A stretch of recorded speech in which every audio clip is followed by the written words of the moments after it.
রিশাদের ব্যাটে ছক্কা চার, পাকিস্তানিদের কণ্ঠে এই বাংলাদেশিকে নিয়ে স্লোগান।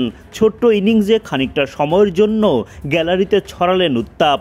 রিশাদের আসল কাজটা বোলিংয়ে, তবে দলের ভরাডুবির দিনে ব্যাটিংয়েও রাখেন ছোট্ট অবদান।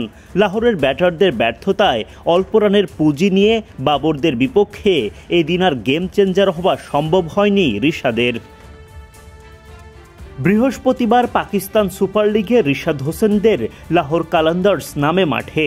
এদিন তাদের প্রতিপক্ষ বাবর আজমদের পেশোয়ার জালমি। টস জিতে লাহোরকে আগে ব্যাটিংয়ে পাঠায় পেশোয়ার, কিন্তু তারা একেবারেই সুবিধা করতে পারেননি। মাত্র ৪৪ রানের মধ্যে দলটি হারিয়ে ফেলে ৬ উইকেট। তখন ব্যাটিংয়ে নামার সুযোগ হয় বাংলাদেশি তারকা রিশাদ হোসেনের। দলের চাপের মাঝে রিশাদের শুরুটা হয় ধীর গতিতেই, কিন্তু ক্যামিও খেলতে পছন্দ করা রিশাদ নিজেকে বেশিক্ষণ ডিফেন্সিভ মোডে ধরে রাখতে পারেননি। ছক্কা হাঁকিয়ে গর্জন তোলেন লাহোরের গ্যালারিতে। হুসাইন তালাতের করা ওই ওভারে একটা চারও আসে রিশাদের ব্যাট থেকে।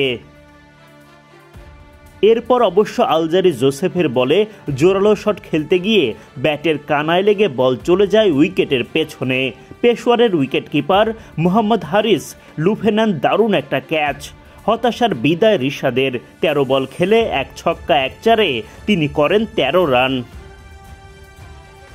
পেশোয়ারকে ১৩০ রানের লক্ষ্য দেওয়ার পর বোলিংয়ে নামে লাহোর। ইনিংসের নবম ওভারে প্রথম বোলিংয়ে আনা হয় রিশাদকে। বাবর আজমের বিপক্ষে একটা বাউন্ডারি হজম করলেও এই ওভারে বেশি রান খরচ করেননি।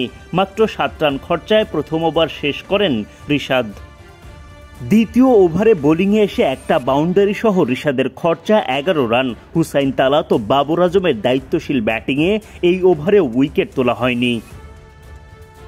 এরপর আর বোলিংয়ের সুযোগ মেলেনি রিশাদের।